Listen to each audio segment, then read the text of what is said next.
Hello guys, in this video, ipapakita ko lang sa inyo yung wallet ng hacker.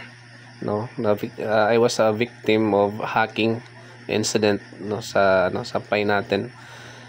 Last day, nag-unlock yung Pi ko and I was surprised na automatic siyang nag-send doon sa hacker, sa wallet ng hacker. And duda ko na gumamit yung hacker ng sweeper bot kung saan ay automatic na magsisend doon kasi based doon sa history, lang 6 seconds lang no, yung period ng time na na-deposit agad nila or nalipat agad nila yung balance ko papunta sa kanilang wallet. And so ito yung history. So itong GBS, ito yung wallet ng hacker. So makikita naman dito meron silang available balance na 3,735.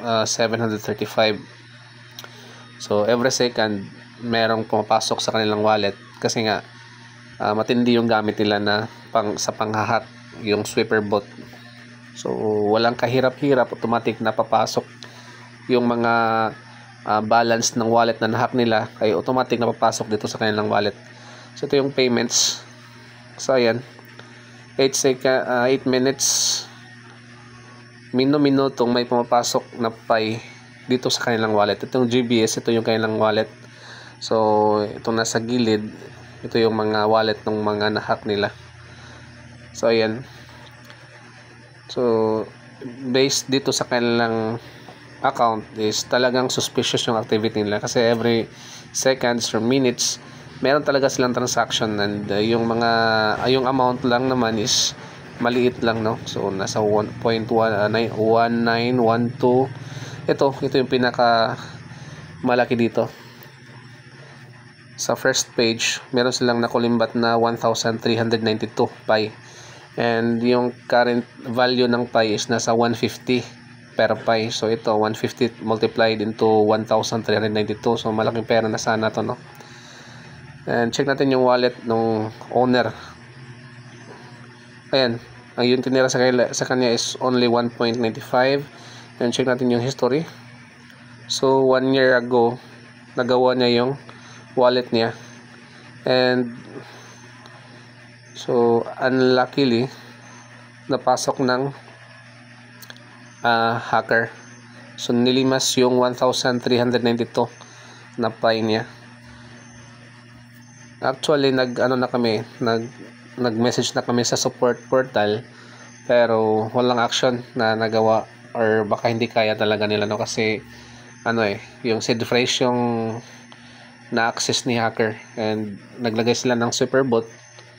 Ewan ko kung paano yun maka-counter or ano yung posibleng pwedeng gawin ni Pi para mapahinto to, pero I believe naman kasi meron naman KYC. If in case nakapag KYC to, so makukuha talaga nila yung details nitong hacker na to.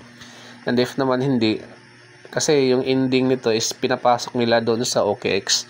And yung OKX naman is parang need din naman doon ng mga user na mag-undergo ng KYC. So meron namang partnership si OKX at si Pi. So pwede naman siguro nila kunin yung details na kung talagang interesado sila. Pero I hope na magkakaroon sila ng interest kasi maraming account na ang nahack nitong user na to. And I was really wondering kung bakit nagkaganito, lalo na sa account ko. Yung account ko talaga is bagong gawa lang. It was around November last year. Gumawa ako ng bagong wallet. Nag-generate ako ng bagong wallet. Yung tanong kung paano nila nakuha yung seed phrase ko. Hindi ko naman siya nagamit ever since na gumawa ako ng wallet, no? Kasi aware ako sa consequences kapag na-exploit yung seed phrase. Ayun, duda ko din naman baka doon sa mainnet kasi nga sa mainnet meron doong agreement na kailangan mong i-paste yung seed phrase. So, posibleng inside attack to ang mismo ni Pi or ewan ko lang kung sana gawan to nila ng action, no? So, check natin yung payment history ng wallet ni hacker. So ito na nga, meron siyang nakuha na 1,392. So marami yan. Last check ko, nasa 11,800 total transactions na ang nagawa niya since nag-umpisa siyang mang-hack. So ito 378, 350. I-monitor ko siya para ma-check ko kung na-freeze ba talaga or kaya bang i-freeze ni Pi ang account na to, or i-disable yung pag-transfer ng Pi to other wallet or mismong sa OKX. Ito merong 117, 39.99, 9. So medyo malaki na. And meron ako nakita dito na 2,000 transferred Pi. So malaking pera na sana yun, no? Yung palitan ng Pi is nasa 152. Ito may 465. Meron ako nakita kanina na 2,000.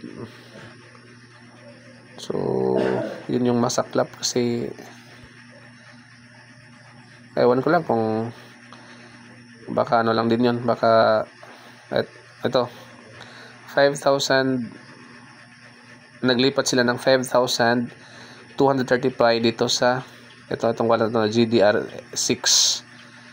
Then itong GDR6, check natin yung history niya. Ayan, naglilipat din naman siya ng 2,830 dito sa itong wallet na to. Parang sa OKX wallet na to itong MALY. So meron ngayon silang nalipat dito na 68 million Pi. Laking abala talaga ng mga ganitong incident. So kailangan talagang magdobli ingat tayo. Balikin natin yun. Anong page na ba yun? Silipin natin yung history nung nakuha na nila ng 2,000 na Pi. So itong si GB4H, ito yung victim na na-compromise yung wallet niya at automatic na nag-send ng 2,680 to sa kanyang wallet. So i-check natin to kung talaga bang compromised wallet or baka isa to sa mga Right now meron siyang 460. So ito, duda ako sa account na to kasi kung kasali ito sa nahack, dapat wala na tong balance, pero meron siyang balance. So posibleng involved din to sa hacking at pinaiikot lang nila yung Pi nila. Check natin yung history. Ayan. So yung history is the same lang din dong sa unang wallet, no? So talagang hindi matapos-tapos tong yung mga fraudster na to. So itong wallet na to, isa to sa mga hacker. Ito nag-send naman dito sa GBS6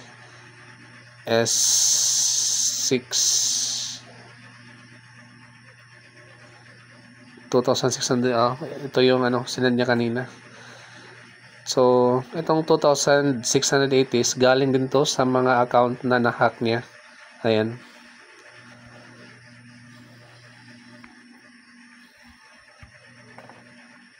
Talagang ang dami nila, no? Dito meron din nag-send ulit siya dito sa hacker. Isang wallet lang to. So from hacker to another wallet nila. Then check pa natin yung history. Ito din 935, nilipat lang nila sa kabilang wallet. Siguro kaya naman siguro ito matrack ni Pi. Bakit di pa din na-actionan hanggang ngayon? So yun, ang daming, check natin yung total transactions niya. Ang dami na pala. 900, 1,000. Kawawa talaga yung mga biktima dito, no?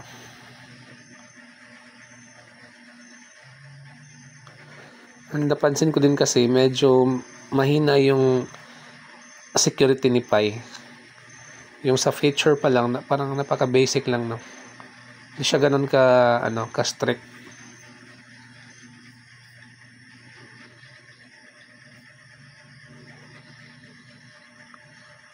So yun, meron na siyang 6,000.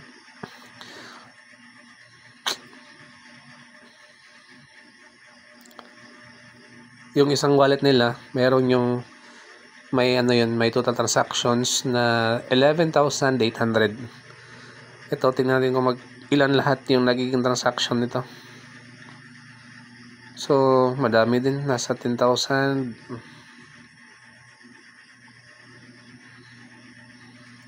Ayan, 11,000 na. Yung isa is 11,812. So, mas madami to. Limas talaga lahat ng wallets. And may nakita pa nga ako doon na matagal na ginawa, no? Ito, check natin to. Ito, victim wallet to ng nila na na-compromise na said phrase. So, yun. 10 months ago, nakapag-send pa siya. GBW Pay 20. Same wallet.